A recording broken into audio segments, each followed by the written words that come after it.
Hello friends, this is Neha and welcome to NV learning platform. चलिए आज हम start कर रहे हैं। हमारा है breathing in exchange of gases का लेक्चर नंबर 5। ठीक है, लेक्चर नंबर 4 तक हमने कंप्लीट कर लिया था। लेक्चर नंबर 5 में मैंने बताया था कि हमारा कि ऑलमोस्ट अभी हमारा कंप्लीट हो चुका है।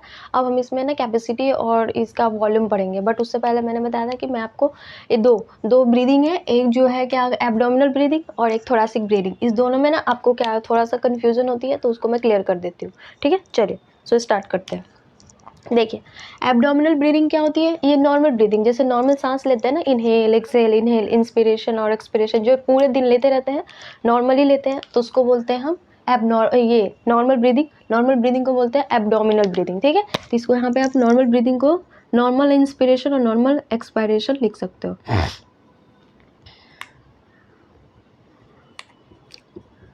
नॉर्मल दो तरीके का इंस्पायरेशन एक्सपायरेशन होता है ना, इसलिए मैं नॉर्मल लिख रही हूँ। एक फोर्स्ड होता है, तो नॉर्मल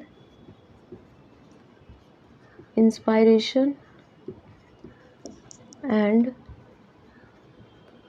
नॉर्मल एक्सपायरेशन। चलिए, ये दो तरीके का होता है, इसीलिए ये वाला ब्रीदिंग होती है, तो वो क्या बोलते हैं एब्डोमिनल में। तो आप देखो इसमें क्या होता है, इसमें क्या बोलते हैं, ये क्यों होता है एब्डोमिनल ब्रीदिंग? ये होकर था mainly due to movement of diaphragm, जो बताया था मैंने कि डायफ्राम के मूवमेंट की वजह से और चेस्ट मूवमेंट की वजह से।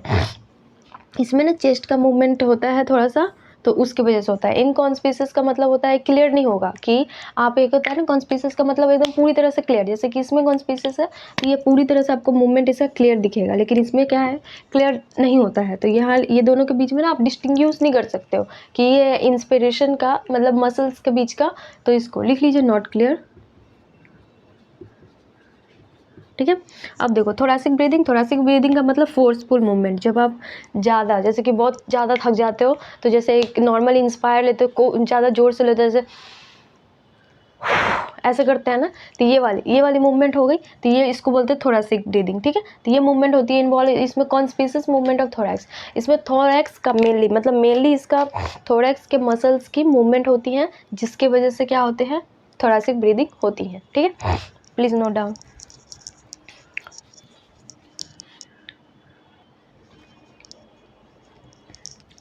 चलिए अब देखिए, अब है spirometer use to estimate. Spirometer वो होता है जो एस्टिमेट का मतलब होता है कि जितना वॉल्यूम आपके मतलब लंग्स के अंदर है, उस लंग्स मतलब एक ब्रीदिंग लेते हैं तो उसमें जितना वॉल्यूम आपका आता है या जाता है पल्मोनरी फंक्शन में, तो वो मेजर करने के लिए एक इंस्ट्रूमेंट यूज होती है, उसको हम स्पायरोमीटर बोलते हैं। ठीक है, समझ गए? Volume of air involve in breathing movement which help in clinical assessment of pulmonary function. आज मुझे थोड़ी सी सर्दी जैसी लग रही है। चलिए, थोड़ा सा आवाज़ में अगर कोई प्रॉब्लम हो तो देख लेना। ठीक है, अब देखो, अब हमें क्या करना है, अब हो गया। अब normal rate of normal breathing, मतलब नॉर्मल ब्रीदिंग का रेट कितना होता है, 12 से 16 मिनट बीट्स होता है पर मिनट। मतलब 1 मिनट में आप 1 से 12 से 16 बार टाइम्स ब्रीथ कर सकते हो। ठीक है, तो ये भी लिख लो। ठीक है, रेट ऑफ ब्रीदिंग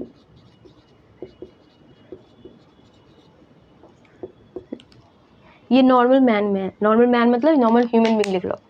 ठीक है, इन नॉर्मल ह्यूमन बींग्स।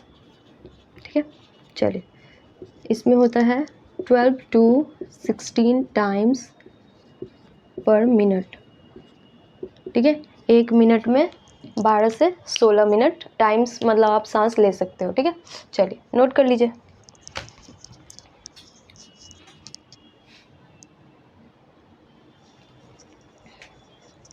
देखिए, अब है एक मैकेनिज्म होता है, रिफ्लेक्स होता है, उसको बोलते हैं हियरिंग ब्रीवर रिफ्लेक्स। ये क्या होता है और क्यों होता है? ये होता है जब क्या बोलते हैं ना, हमारा wall of the bronchi and bronchioles, उसमें होता है एक रिसेप्टर प्रेजेंट होता है। ठीक है, उस रिसेप्टर को हम बोलते हैं स्ट्रेच रिसेप्टर। ठीक है, इस दोनों में एक स्ट्रेच रिसेप्टर होता है। स्ट्रेच का मतलब क्या होता है, फैलाने वाली कैपेसिटी, वो रिसेप्टर प्रेजेंट होती है, वो स्ट्रेच होती है, वो स्टिमुलेट होती है। जब उसको स्टिमुलेशन मिलता है तो ये ओवर स्ट्रेच ऑफ लंग्स को ओवर स्ट्रेच कर देता है। ओवर स्ट्रेच कब करेगा, जब इंस्पिरेशन ऑकर होता है, तो ओवर स्ट्रेच कर देता है लंग्स के, जिसकी वजह से क्या हो जाता है, इंस्पिरेशन हो जाता है। यहाँ पे लिख लीजिए, ऑकर इंस्पायरेशन, ठीक है, हाँ, इंस्पायरेशन हो जाता है ओवर स्ट्रेचिंग की वजह से। तो उस ओवर स्ट्रेचिंग को रोकने के लिए, उस ओवर स्ट्रेचिंग को मतलब कम करने के लिए एक नर्व होता है जो हमारा नर्व का इम्पल्स जनरेट करता है। नर्व मतलब सब कुछ हमारे ब्रेन से कनेक्टेड है। जैसे कि कुछ भी चीज़ें, जैसे रिफ्लेक्स एक्शन पढ़ोगे, जैसे नर्व ब्रेन में पढ़ना रिफ्लेक्स एक्शन, तो उसमें क्या होता है कि जैसे कि आपका किसी भी चीज़, जैसे कि आप किसी गैस पे कोई मतलब गर्म चीज़ पे आपका हाथ जाता है, झट फटाक से आप हटा नहीं लेते हो, तो सारा आपका ब्रेन है। अगर देखो हमारा ब्रेन जो है, जो बोलता है ना कि अगर डेड ब्रेन इंसान है तो पूरी की तरह से कंप्लीट खत्म। डेड ब्रेन, ब्रेन ही सब कुछ को कंट्रोल करता है, वो कंट्रोलर और मैनेजर है हमारे बॉडी का, ठीक है। तो वही है, तो वो सारा का सारा जितना भी फंक्शन होता है बॉडी में, सारा ब्रेन से कनेक्टेड है। तो ओवर स्ट्रेचिंग लंग्स की हुई तो वो डायरेक्ट मैसेज जाएगा किसको, नर्व्स को जाएगा। और इस नर्व्स में ज़्यादा बेनिफिशियल नर्व्स कौन सा है, इस वाले रिसेप्टर में, इसको वैगस नर्व के पास जाता है। और वो एक्ट करती है वैगस नर्व इस पे, और वैगस नर्व इस पर एक्ट करेगी, या बोलेगा नहीं नहीं बहुत ज़्यादा स्ट्रेच हो गया, और ज़्यादा स्ट्रेच करोगे तो क्या हो जाएगा, फटने की क्या चांसेस है, मतलब लंग्स फट जाएंगे। तो वो इनहिबिट इंस्पिरेशन को कम कर देगा। जैसे कि अभी तक स्ट्रेच हो रहा है तो उस स्ट्रेच को कम कर देगा, तो मतलब इंस्पिरेशन को कम कर देगा, और वो प्रिवेंट करेगा एक्सेसिव इन्फ्लामेशन, मतलब बहुत ज़्यादा इन्फ्लाम हो रही थी ना लंग्स, तो उसको कम कर देगा, ठीक है। तो यही रिफ्लेक्स को हम बोलते हैं बियर हियरिंग बियर रिफ्लेक्स, ठीक है। चलिए नोट कर लीजिए।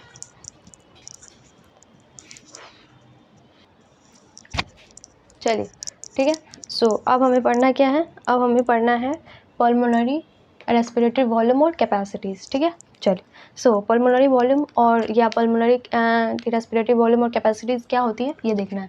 सबसे पहले देखिए, ये होता है कि क्वांटिटी ऑफ एयर, मतलब एयर की जो क्वांटिटी है हमारे लंग्स में कैन होल्ड, हमारा लंग्स उसको होल्ड करके रख सकता है या फिर एक्सपायर कर सकता है। उसी एयर को हम क्या बोलते हैं, उसकी पल्मोनरी कैपेसिटी या पल्मोनरी वॉल्यूम, ठीक है। ऐसा सबका कंडीशन का है, डिफरेंट होता है, ठीक है। सबसे पहले पढ़ना है हमें टाइडल वॉल्यूम, ठीक है। सो सबसे पहले देखिए टाइडल वॉल्यूम क्या होता है, the volume of air inspire और एक्सपायर ड्यूरिंग नॉर्मल ब्रीदिंग। ये याद रखिए, जो नॉर्मल ब्रीदिंग हम करते रहते हैं पूरे दिन, तो उसमें कितना एयर हम इंस्पायर करते हैं, लेते हैं, कितना एयर छोड़ते हैं, तो उसी वॉल्यूम को हम बोलते हैं टाइडल वॉल्यूम। इसका मतलब इसका वैल्यू अप्रॉक्सीमेटली 500 ml होता है, ठीक है। इसका मतलब ये 500 ml के आसपास होता है। अब लेकिन ये हेल्दी मैन जो, अगर हम एक हेल्दी मैन को ले तो पूरा वो टेक करता है पूरा 1 मिनट में, तो वो 6,000 से 8,000 के बीच में लेता है। लेकिन अगर वही ऑब्वियसली अगर उसमें कोई डिजीज़ हो जाएंगी तो उसका सांस लेने की कैपेबिलिटी क्या होती है, कम हो जाती है। तो ये सब दिया हुआ है, NCERT में नहीं दिया हुआ, लेकिन ये सब कभी कभी पूछ देता है। ये वाला तो डेफिनेटली याद कर लेना, ये बहुत इंपॉर्टेंट है, ये पक्के से याद कर लेना, ये वाली लाइन ये पूछता है, ठीक है। और इसके बाद क्या है, ये सबसे कम है, सब अभी जितना भी पढ़ेंगे, जैसे कि इंस्पायरेटरी वॉल्यूम हो गई, एक्सपायरेटरी वॉल्यूम हो, रेजिडुअल वॉल्यूम हो गई, तो सब में सबसे कम टाइडल वॉल्यूम है, ठीक है। चलिए नोट कर लीजिए।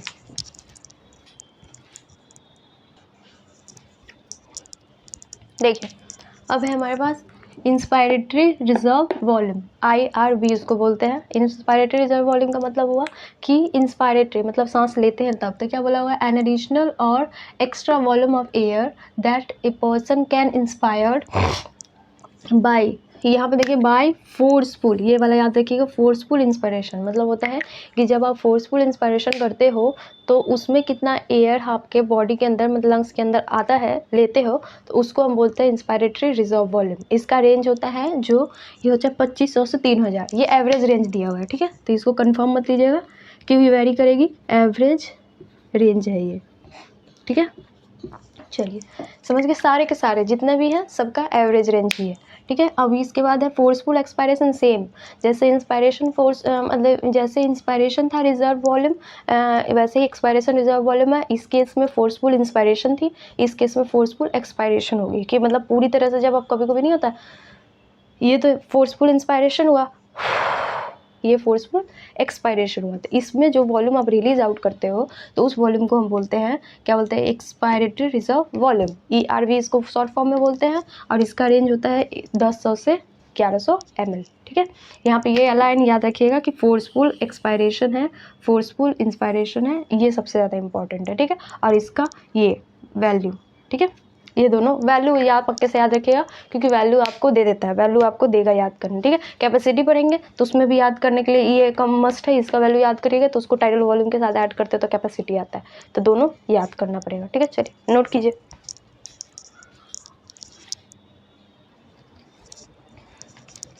देखिए अब ये हमारा रेजिडुअल वॉल्यूम, रेजिडुअल का वॉल्यूम मतलब होता है, रेजिड्यू का मतलब क्या होता है, बचा हुआ पार्ट, ठीक है, ये तो पता ही आपको। तो रेजिडुअल वॉल्यूम, ये वॉल्यूम क्या होता है, the volume of air which remains in the lungs, lungs में बचा हुआ रहता है इवन आफ्टर फोर्सफुल एक्सपायरेशन। मतलब आप ऐसा नहीं है कि आपका लंग्स कभी भी पूरा क्लियर खाली नहीं होता है, क्योंकि अगर पूरा लंग्स हमारा क्लियर खाली हो जाएगा तो लंग्स हमारी कोलैप्स हो जाएगी, बिकॉज उसमें कुछ बचेगा ही नहीं। उसको उसका शेप मेंटेन करने के लिए भी कुछ ना कुछ तो सही चाहिए ना, तो उस जो हमेशा लंग्स हमेशा भरा होता है, कभी भी पूरा कंप्लीटली खाली नहीं होता है, ये याद रखिएगा।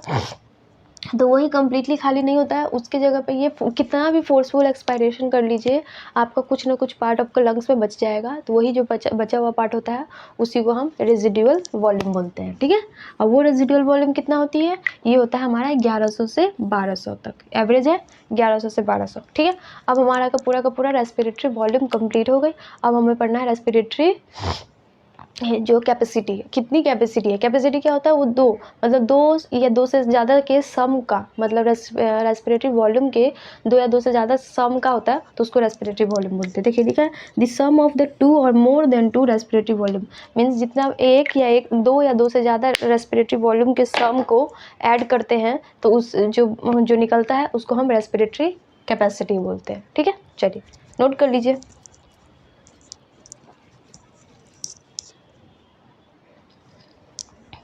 चल देखो अब कैपेसिटी में सबसे पहले पढ़ेंगे हम इंस्पायरेटरी कैपेसिटी। ये होता है टोटल वॉल्यूम ऑफ एयर का जितना वॉल्यूम है पर्सन कैन इंस्पायर मतलब लेते हैं after normal expiration, means normal expire कर दिया, उसके बाद जितनी आपकी वॉल्यूम क्या हो बच गई, जितनी वॉल्यूम आपको लेनी है लेते हैं तो इनहेल करते हैं, तो उसको बोलते हैं inspiratory capacity. Inspiratory capacity is equal to होता है TV plus IRV is equal to inspiratory capacity, means TV मतलब टाइडल वॉल्यूम प्लस, यहाँ पे लिख लो ये होता है tidal volume plus inspiratory reserve volume, reserved volume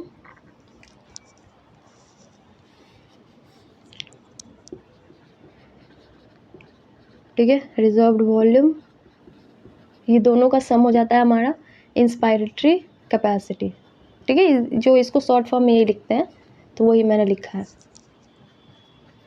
चलो ठीक है, अब देखो टाइडल वॉल्यूम कितनी होती है हमारी, वैल्यू देखिए इसकी होती है 500, ठीक है, और plus inspiratory capacity reserve volume कितनी होती है हमारी, होती है 2500 to 3000 ml, ठीक है। तो इसका दो रेंज आएगा, एक तो आ जाएगा 3000 ml और दूसरा आ जाएगा 3500 ml, ठीक है।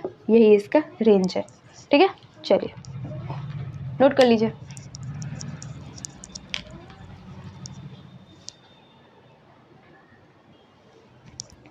चलिए ठीक है, सो अब है एक्सपायरेटरी कैपेसिटी, ये भी सेम ही होता है, इसमें उसमें इंस्पायर था इसमें एक्सपायर है, कि जितना वॉल्यूम ऑफ एयर है एक पर्सन है जो एक्सपायर करेगा बाहर निकालेगा तो उसको बोलते हैं एक्सपायरेटरी कैपेसिटी।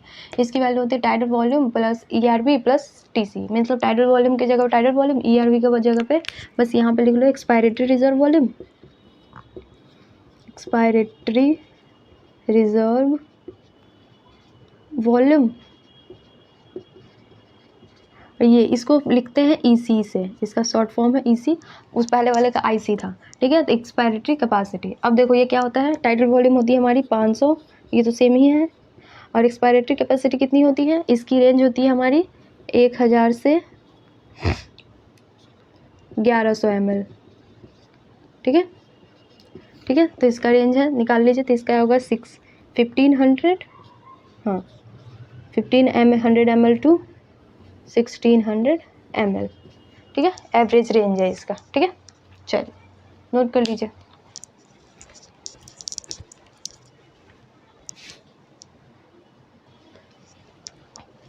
चलिए सो अब हमें पढ़ना है FRC। FRC का मतलब हुआ फंक्शनल रेजिडुअल कैपेसिटी, मतलब functional residual capacity, residual capacity हो गई उसकी मतलब कितनी। अभी बोल रहा है कि टोटल वॉल्यूम ऑफ एयर का जितना वॉल्यूम है that will remains in the lungs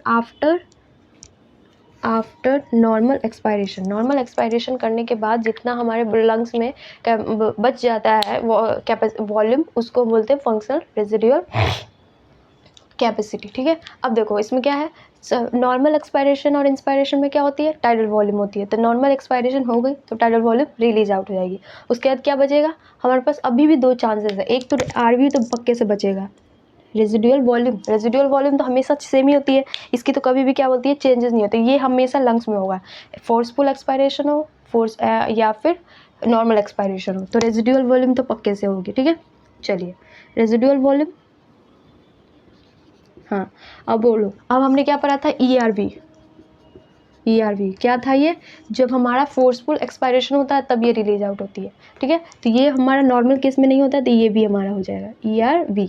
इस दोनों का सम जो आएगा वो हमारा हो जाएगा यहाँ पे फंक्शनल रेजिडुअल वॉल्यूम। मतलब नॉर्मल एक्सपायरेशन करते हैं तो हमारा ये दोनों के दोनों हमारे लंग्स में रहता है, रेजिडुअल वॉल्यूम भी रहती है, उसके साथ एक्सपायरेटरी रिजर्व वॉल्यूम भी रहती है। ठीक है, सो अब इस दोनों को यहाँ वैल्यू निकाल लीजिए, तो इसका वैल्यू निकालिएगा तो कितना आएगा, आरवी का वैल्यू कितना है हमारे पास, याद कीजिए आरवी का वैल्यू, रेंज लिखिए, रिजर्व वॉल्यूम का रेंज कितना था लिख लीजिए यहाँ पे, आरवी इज इक्वल टू 1100 से 1200 ml, यही था। और इसका वैल्यू कितना था हमारा, 1000 से 1100 ml, यही था। अब देखो इसका दो रेंज आएगा, तो अब कर लो, इस दोनों को ऐड कीजिए तो कितना आता है 2100 ml, और इस दोनों को 3300 ml, समझ गया। चलिए, तो ये 2100 से 3300 के बीच का इसका रेंज आएगा। ये रेंज मैं इसलिए लिख रही हूँ क्योंकि इस रेंज पे भी सवाल आपको दिया जाता है। ठीक है, सो आप कंफ्यूज नहीं करोगे, अब मुझे समझ आ गया। 1100 2100 और इस दोनों को ऐड करेंगे तो 23 होगा, गलत हो गया इस पहले। ठीक है, 2100 से 2300 के बीच में, समझ गया। चलिए नोट कर लीजिए।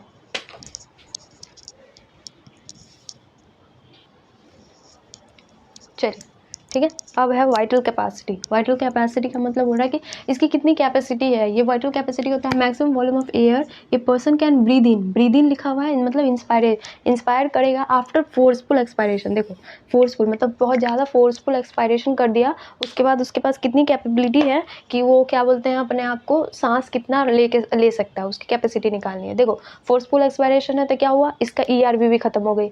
हाँ, अब इंस्पायर करना है तो IRV तो हो गई, IRV और TB ये तो कंपल्सरी होगा। सो यहाँ पर तो TB प्लस IRV ये दोनों तो होना ही होना है। ठीक है, और फोर्सफुल एक्सपायरेशन हुआ मीन्स आपका क्या है, यहाँ पे ERV भी आपकी रिलीज आउट हो गई। ठीक है, रिलीज आउट, तो आपको वाइटल कैपेसिटी पूछ रहा है तो आपको ये भी वापस लेना पड़ेगा, समझ गए।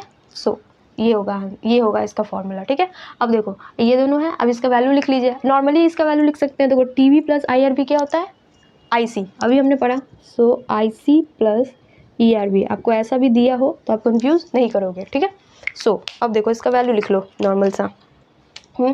IC और ERV, IC की वैल्यू है, दोनों वैल्यू लेंगे। इसका रेंज कहाँ से कहाँ का वेरी करता है, यहाँ पे हमारा ये मतलब IRV की वैल्यू थी स्टार्टिंग 2500 और से 3000, और इसका 500, 25 तो 3000 से लेकर,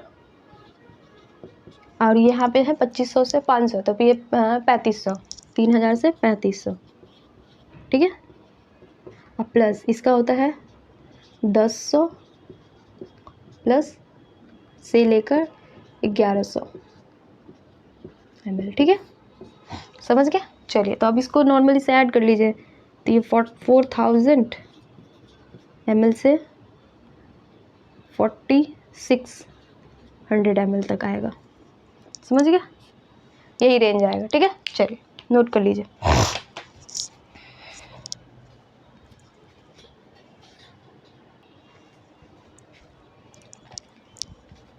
चलिए ठीक है, देखो अब लास्ट है टोटल लंग कैपेसिटी, मतलब लंग्स की कितनी टोटल कैपेसिटी होती है वो देखना है, ठीक है। तो देखो सबसे पहले है टोटल लंग कैपेसिटी का मतलब हुआ कि total volume of air present in lungs. Lungs में जितना एयर होता है प्रेजेंट होता है वो क्या होता है, respiratory passage after maximum inspiration, मतलब जब बहुत ज़्यादा मैक्सिमम इंस्पायरेशन करते हैं तो उसके बाद जितनी आपकी लंग्स की कैपेसिटी बचती है उस लंग्स कैपेसिटी को हम क्या बोलते हैं, टोटल लंग्स कैपेसिटी, ठीक है। चलिए अब आपको लेना है क्या, अब इसको निकालो। तो टोटल लंग कैपेसिटी का मतलब क्या है, जितने भी आपके लंग्स की वॉल्यूम है सारा का सम हो जाएगा, ठीक है। चलिए 1 मिनट बस। जितना आपको लंग्स का वैल्यू है उसका सारा sum means total volume TLC is equal to, ये हो जाएगा हमारा TLC इज इक्वल टू हो जाएगा हमारा tidal volume plus IRV plus ERV plus RV। ये विजिबल है ना, बिकॉज ये थोड़ा सा ब्राइट है, मैं देख लूँ।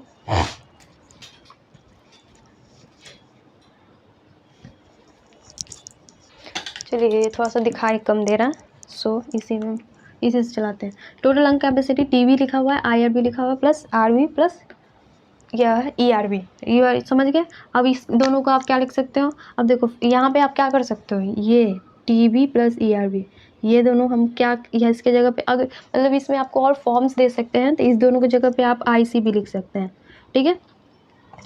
और इस दोनों ERV प्लस RV क्या होती है हमारी फंक्शनल रेजिडुअल वॉल्यूम, तो आप इस दोनों की जगह पे आप FRV भी लिख सकते हो, ठीक है।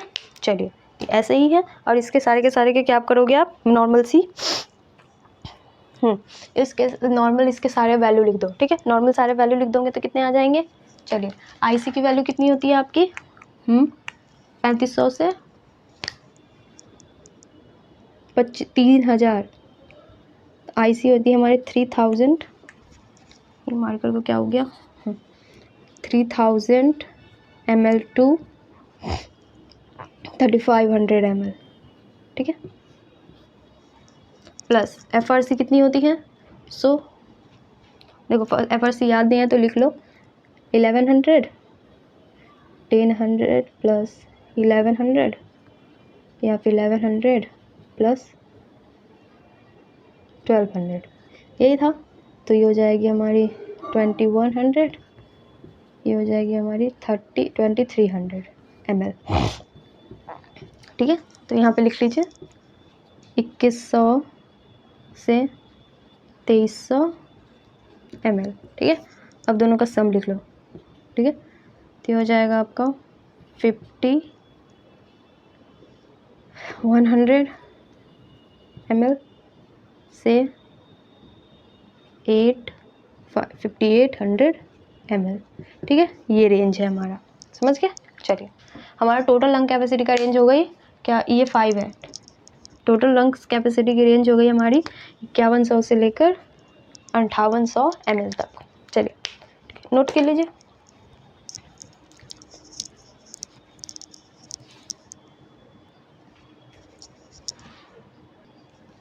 चलिए ठीक है। ये देखो एक ग्राफिकल रिप्रेजेंटेशन से मैंने इसको बनाया है ताकि आपको अच्छे से समझ आ जाए, ठीक है। देखो सबसे पहले एक ये फॉर्म है, देखो कैसे ये वाली, ये जो यहाँ से यहाँ तक हमारी ये टाइडल वॉल्यूम है, ठीक है। ये टाइडल वॉल्यूम है, तो टाइडल वॉल्यूम ऐसे गई फिर बढ़ने के बाद फिर नीचे आई फिर ऐसे हुई, ये इंस्पायर्ड हुआ, इंस्पायरेटरी रिजर्व वॉल्यूम है, ये दो इतना जो हुआ ये है इंस्पायरेटरी, ये रिजर्व वॉल्यूम, यहाँ से यहाँ तक इंस्पायरेटरी रिजर्व वॉल्यूम है, यहाँ से यहाँ तक एक्सपायरेटरी रिजर्व वॉल्यूम है। अब देखो अब हमें क्या करना है कि इंस्पायरेटरी कैपेसिटी क्या होती है, inspiratory capacity is equal to आपकी आती है TV प्लस IRV, यही होती है। देखिए तो TV plus IRV inspiratory reserve capacity, और ऐसे ही expiratory reserve capacity is equal to होती है ERV प्लस TV, ठीक है। TV देखो तो ये ERV है यहाँ पे और ये TV, समझ गए। चलो ये समझ आ गया। अब ये है, अब उसके बाद क्या है हमारी रेजिडुअल वॉल्यूम जो स्टोर होकर रहता है, ये रेजिडुअल वॉल्यूम है, रिजर्व वॉल्यूम है, रेजिडुअल वॉल्यूम और रिजर्व वॉल्यूम है, रेजिडुअल वॉल्यूम। अब देखो FRC, एफ सबका मैंने शॉर्ट फॉर्म पहले लिखवा रखा है, इसलिए यहाँ पे आटा नहीं है, इसलिए शॉर्ट फॉर्म लिखा है। आप इसको साइड में बड़ा करके भी लिख लेना। ये फंक्शनल रेजिडुअल वॉल्यूम है, रिजर्व वॉल्यूम है, तो ये कहाँ से कितना होती है, TB plus ERV plus RV, ये सारा हमारा फंक्शनल रिजर्व वॉल्यूम होता है। तो ये पूरा का पूरा यहाँ से यहाँ तक आ गया, TB plus ERV plus RV, समझ गए। हाँ, अब देखो वाइटल कैपेसिटी। वाइटल कैपेसिटी का मतलब कितना ज़्यादा आप लंग्स से इंस्पायर कर सकते हो और एक्सपायर कर सकते हो। तो ये क्या बोलते हैं, जितना आप मतलब बाहर से निकाल सकते हैं, तो ये ले सकते हैं। तो ये कितना होता है, बस इसमें रेजिडुअल वॉल्यूम को छोड़ के बाकी सब। तो ये ERV plus TB plus IRV plus TB plus ERV, समझ गए।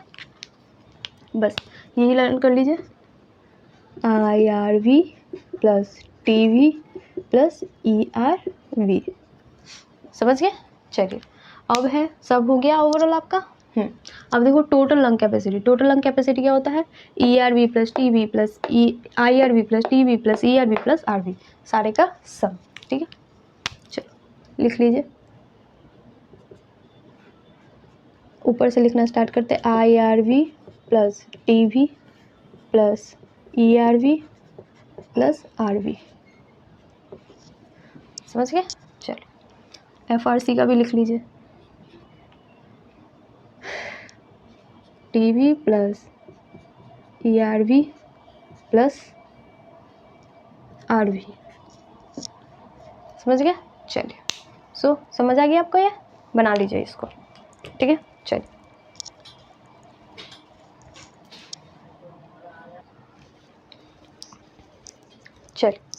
ठीक है, हो गया। रहने देते आज यहीं तक। पढ़ाना मुझे और था बट तबीयत नहीं ठीक है मेरी, तो आज यहीं तक करते हैं, नेक्स्ट में आगे कर लेंगे, ठीक है। ये FRC होता है, फंक्शनल रेसिडुअल कैपेसिटी है ना, मैंने वॉल्यूम लिख दिया। चलो ठीक है, यहाँ पे बस C कर लीजिए और दैट्स इट। आज यहीं तक रहने देते हैं, फिर बचा हुआ है अभी इसमें एक्सचेंज ऑफ गैसेस वगैरह बची हुई है, थोड़ी सी मैकेनिज्म है तो ये इंपॉर्टेंट है, वो कर लेंगे, ठीक है। इसको सही कर लीजिए एंड चैनल मेरा सब्सक्राइब कीजिए, शेयर कीजिए, लाइक कीजिए, ठीक है। चलिए फिर एक मिनट बस।